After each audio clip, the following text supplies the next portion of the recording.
So the next concept where we have saying that in design of the lightning scheme, the other part of the lightning scheme is the glare. Is that glare? So what is this glare? So this glare may be direct or indirect. Direct means from the directly from the ceiling it will cause onto the working table, and indirectly means from the ceiling it has been reflected from other polished or smooth surface, then it will cause that person who is sitting there, it may be that indirect glare. So it may be direct or reflected. Direct means directly from that ceiling where we are facing that glare, right, or it from a reflected surface or polished surface where we are getting that reflection, right. So it may be direct or reflected, that is it may be common, means common, the glare may be common directly from that light source, and it may be, or it may be of reflected brightness. Directly from the light source we are getting glare, or from that reflected sources where we are getting from the reflected brightness where we are getting that glare, right. So the next point is that direct glare from the source of light is more common. As we discussed that we are having the glare can occur in two types, that is direct glare and reflected glare, that is direct glare and reflected glare. So direct glare means from the direct source of light we are getting that glare. It is termed as direct glare, and it is more common or more often, and it will cause that hindrance to that vision. It will cause some disturbance or hindrance to the vision. And if you see that the lightning source such as filament of an incandescent lamp causes the discomfort by the direct glare, causes the discomfort to that person who is sitting there with the help of this direct glare. Suppose this person is sitting here and doing some work where the direct glare is causing that discomfort to that particular human being, right, particular human being. In the similar way, and in reflected glare is nothing but where the light is reflected from that mirror surface or a polished surface, where that light is reflected onto that desktop for example, and it is again reflected to that human eye. So such kind of glare is nothing but reflected glare. Such kind of glare is nothing but reflected glare. So in the reflected glare, where which will occur comes to the eyes when through that reflection of the light source from the polished surface, from the reflection of the light source from the polished surface, again it will coming to that individual who is sitting on that work table. So that kind of glare is nothing but reflected glare. So nextly we can avoid it by locating them at such a height as to the place them to avoid that ordinary range of the vision. It can be, if suppose a human being here is sitting, right, so from here it is getting that in reflected glare, it is hitting that polished surface or mirror kind of surface, then it is coming to that human being. And here also he is sitting here, and from this he is getting that vision like this. So what we can do here, if in any other source he is sitting and he is getting that vision, so we need to make that the arrangement of those lights in such a way that where that glare can be minimized, or the glare effect cannot affect the human being, it will not distract the human concentration, right. So in such a way the arrangement it can be avoided it by locating them in such a height, when compared to the place of these two, we have to make them place them avoid the ordinary range of vision, right. So we have to be very much concentrated in making that position of the lightning in order to avoid that glare, right. So nextly we'll see that next is mounting height. So the mounting height is nothing but the height with which the lamp is illuminated, the lamp is adjusted, the height, how much height from the ceiling, how much height the lamp is projected for that uniformity or illuminating the entire surface or entire hall or entire region is nothing but mounting height. The mounting height. If you see that the mounting height depends upon that very important is it will depends upon the type of the building and type of the lightning scheme. Right, again I'm repeating that mounting height depends upon the type of the building and type of the lightning scheme. In the type of lightning scheme, we have seen in previous lecture that direct lightning, indirect lightning, semi-direct lightning, semi-indirect lightning and general lightning. Different types of lightning schemes. So based upon the different types of lightning schemes, the height with which the lamp should be projected will also differ. Apart from the lightning scheme, the type of building also, the type of building, like building is kind of an flat type, or that roof is like a V inverted V or V shape kind of thing. So based upon that also, that mounting height is depends. So in case of direct lightning, for example, in case of direct lightning, in rooms of large floor area, right, the illuminators should be mounted as close as to the ceiling as possible. Again I'm repeating, in case of direct lightning. So the direct lightning is one of the types of lightning scheme. If suppose the illumination engineer is illuminating particular building where that particular building having large floor area, and in such a case, suppose that illumination engineer want to illuminate that particular hall with the help of direct lightning scheme. In the direct lightning, if you want to illuminate that large floor area, then what he will do? He will go for direct type of lightning in which all that lamps are been attached very close to that ceiling as much as possible. Right, to the ceiling as much as possible. If not, lower them. If suppose that lux or lumens per meter square is lower them, not only make the luminous less uniform, but it will also bring them more into the field of vision, thus increasing the glare. Right, if suppose the position of that lamp is been increasing or decreasing, it will not only irritate, it will also responsible for cause of this glare, increasing the glare. So if you see that this is how the proper direction in which the light has been holded from the top of the ceiling. So based upon this mounted height, how efficiently the entire part is been illuminated. The entire part is been illuminated. So the mounting height depends upon the type of the lightning scheme and the type of the building.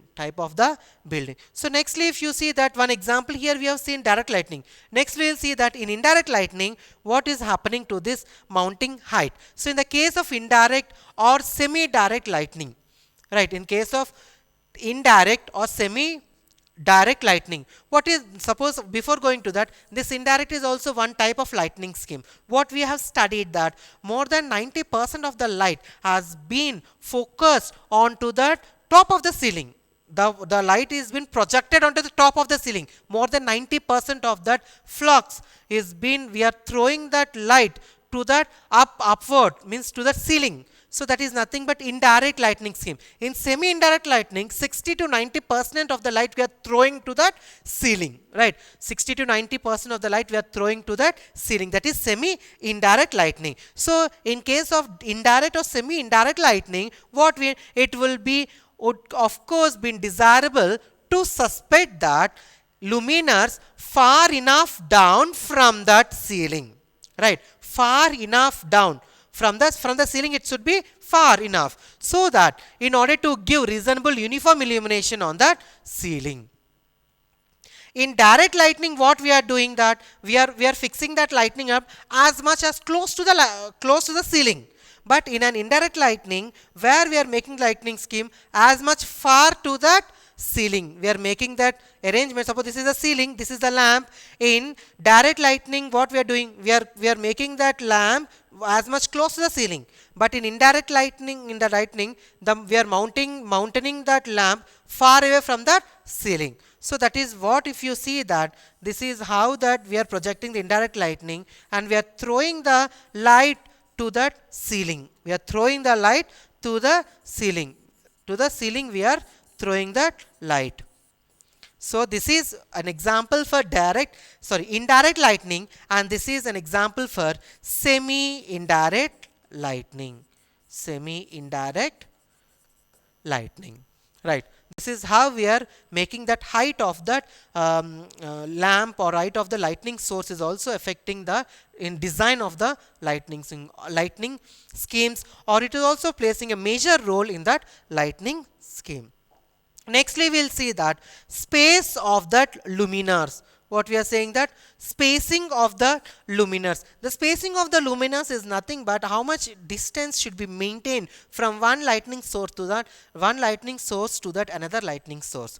I am again repeating, space of the luminaires. Space of the luminaires is nothing but the distance between from one lightning source to that another lightning source. How much distance, how much the minimum distance where we need to keep in order to have a good illuminating in the entire hall or building or cricket stadium, whatever may be that, where the luminous engineer or illumination engineer has to be perfectly design the type of illumination in a perfect way.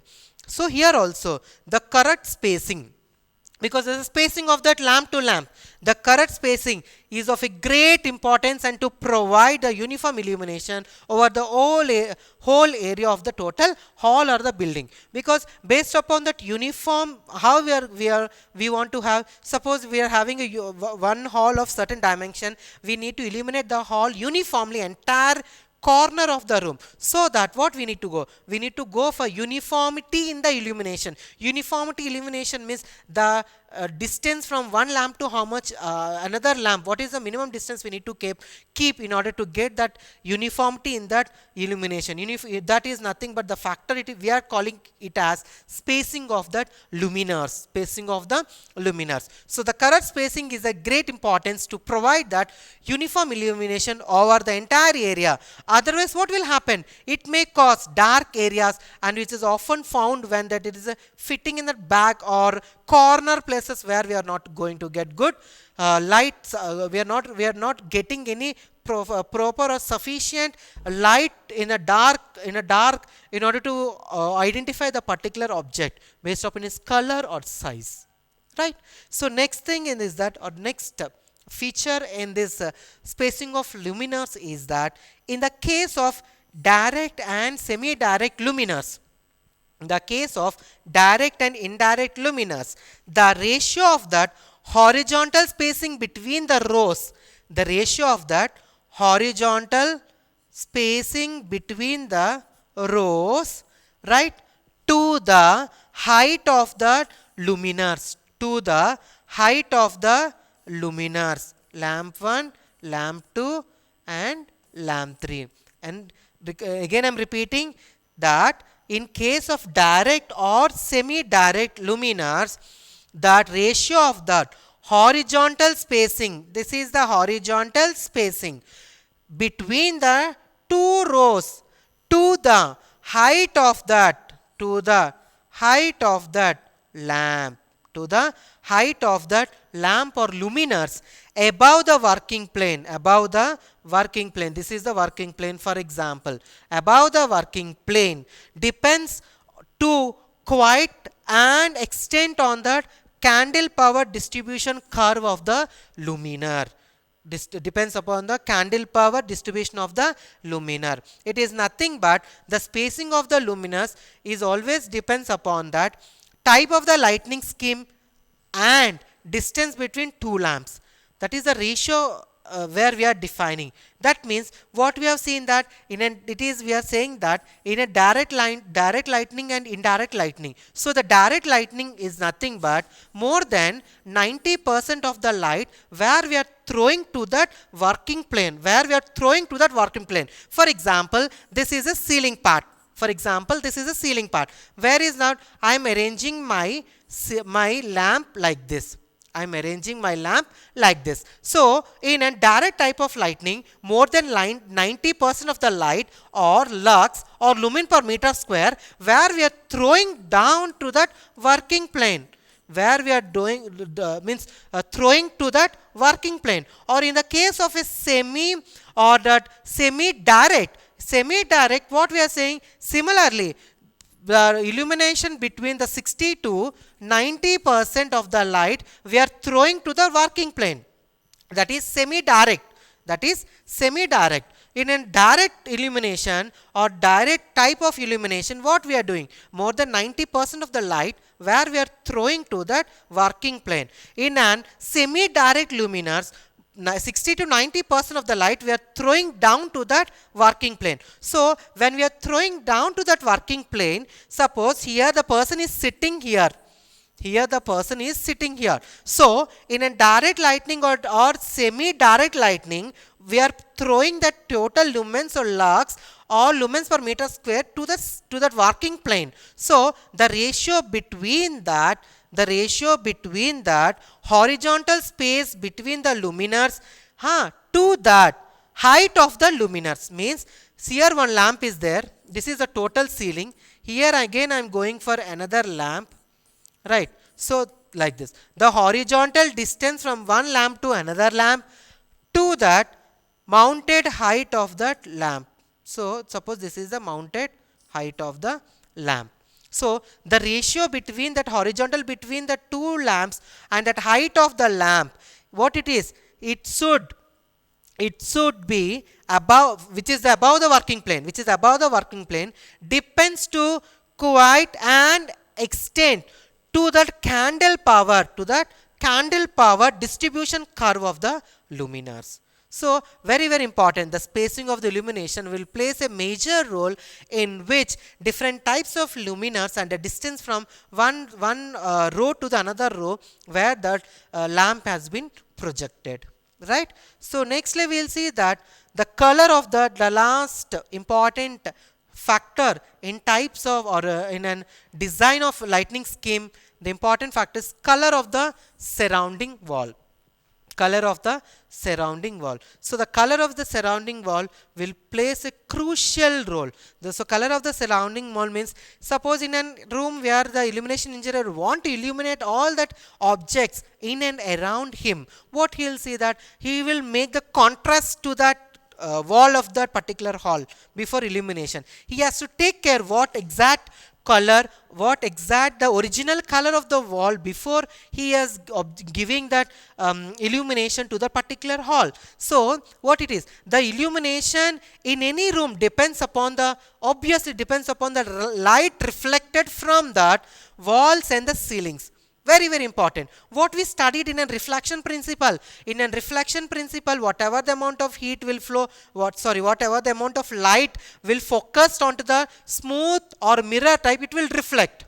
Right. So in refract means it will travel from one medium to another medium. Absorption means what we have seen. Suppose some light is focusing on me, but a human being can see me. Suppose the coat of my color is black. Why? Other that in that Virgio, what is available in the light has been absorbed by this coat. Only it cannot absorb its own color. So it will reflect the black color. So the person who is seeing me can visualize my coat or my coat color is black. Why? Because remaining all the Vibgyor, violet, indigo, blue, green, everything, white, everything has been absorbed by this coat. Only one thing that its own color, that is black, only reflected. So in the similar fashion, the color of the surrounding walls is also very crucial. Why? Because the illumination in any room depends upon the light reflected from that walls and the ceilings of that particular hall.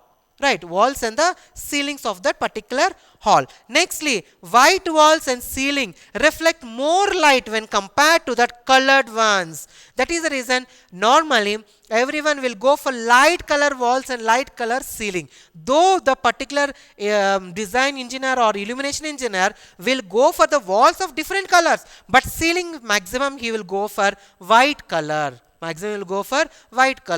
is the reason white color walls and ceiling reflect more light when compared to that colored ones. So if you see that this is a bedroom where we are illuminated with the help of different lighting schemes like this. And here also seen that what is that wall color to that ceiling color in order to illuminate this particular bedroom. Very efficiently in contrast with that wall color and the ceiling color, so that human will feel a pleasant vision effort rather than irritation to his eye. So these are the different design schemes of the lightning, that is level of illumination, uniformity in illumination, glare, shadows. Nextly, we have seen that type of that what to say that right, color of the surrounding walls, or the mounted height of that luminaires, and uniformity of that luminaires. So all these factors plays a crucial role in designing the lightning scheme. Right. So next class we'll talk about that flood lightning, on street lightning, domestic lightning, LED lightning, and conservation of energy. Right. Thank you.